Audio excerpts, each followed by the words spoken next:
Now, let's talk a little bit about the banks of the Charles.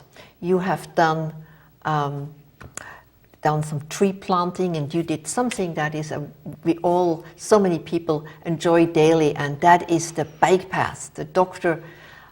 Dudley White bike path. Tell us how that story came about. Well, it was fun for me because the old doctor, he was Eisenhower's heart doctor, and he was one of the first of these medical leaders in the country who shook his fist at us all and told us to go out and exercise and stop smoking and so forth.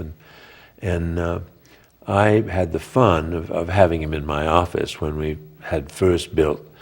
The paths weren't easy. The Storrow Drive out by Boston University, we had to take a lane off both sides of the drive. People may not have noticed it. We left some little pull-ins for people with flat tires and upset children.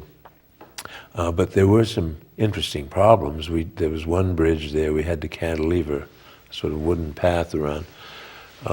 The amazing thing to me was taking 2 lanes of traffic off a road that carries 90,000 cars a day. And I don't remember anyone complaining about it. And of course, one side can now be used for cycling, and the other side we planted some of those famous trees. Now, speaking about Storrow Drive, I also remember you telling me that there were several times when it was closed. I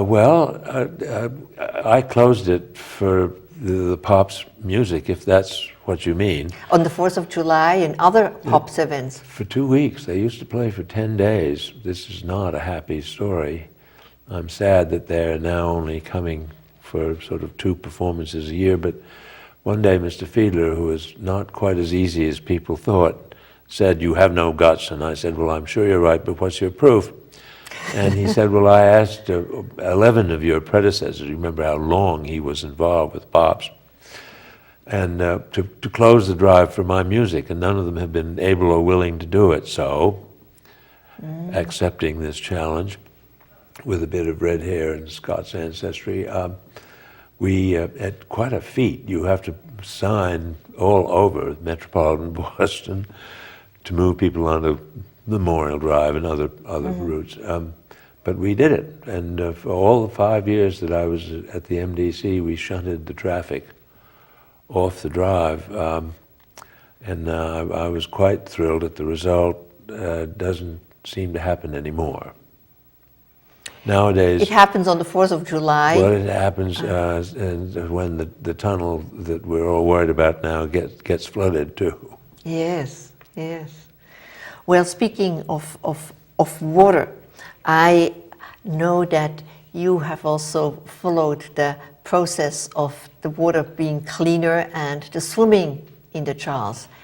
And I know you've been talking about swimming for a long time. We actually, the commission, during my time, voted to raise the quality of the basin to what we then called A. We were sort of determined to get to swimming, but there was an awful lot to be done. People do not realize how much had been done. Even before me, there were giant conduits being laid along both banks of the river to divert those storm flows. Our problem in Boston and Cambridge is when the water comes down and hits a dirty street or a grease spot from a car or truck. So that was the MDC even before the MWRA split off? Oh, long before the MWRA, and I would say, long before me. I just tried to keep that going, and we built a treatment plant under the old Prison Point Gilmore Bridge, and we built one down near Magazine Beach to treat the water that did go into the river. And then we also, Donald Trump has an uncle whose name is John Trump, who was a professor at MIT, and Professor Trump showed us how to oxygenize the river. We put some bubblers in the river. We tried an ion scheme. We put membranes in the little lagoons on the Boston shore. we really did try. Tell us a little bit more about the membranes you put into the Well, lagoons. the idea was that we might test to see if the membranes had been a little bit more successful in cleaning the river to raise its quality. So that would be the membranes would keep out, they would Pick keep up out some pollutants of the at or one the algae or point, our police scuba team, because the MDC had quite an active police department, came in one day and they said they'd found some beer cans in the bottom of the river that weren't rusting because there wasn't any oxygen in the bottom of the river. So we were just sort of trying at that early point to do some of the things. And then there was a long, rather interesting period, and the MWRA was in charge, but I don't know that they were given much of the resources. In the last year, I worked with a wonderful environmentalist named Hank Foster, who was the first Natural Resources Commissioner and the first Secretary of Environmental Affairs. And Hank said we weren't asking for enough money, so we asked for quite a lot of money the last 2 years I was there, and the legislature gave us a good deal of it. And we went to work to see if we could get that river feeling a little bit better about things. Of course, one of the problems is there's a lot of little brooks that flow into the Charles, including one quite sizable one, the Muddy River. yeah. And one that's been tucked in tubes all these years, the Stony Brook, which runs through West Rocks and Hyde Park and empties, but it's all in culverts.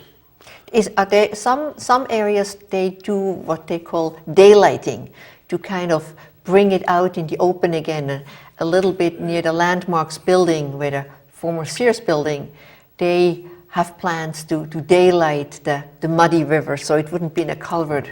We had a cameo role in that, and that is where Mr. Olmsted did some remarkable engineering. He was an engineer, first-rate engineer as well as a great landscaper. And we badly wanted to undo the damage. That was a bit of the river that had just been hot-topped and turned over to parking for a store with a funny name.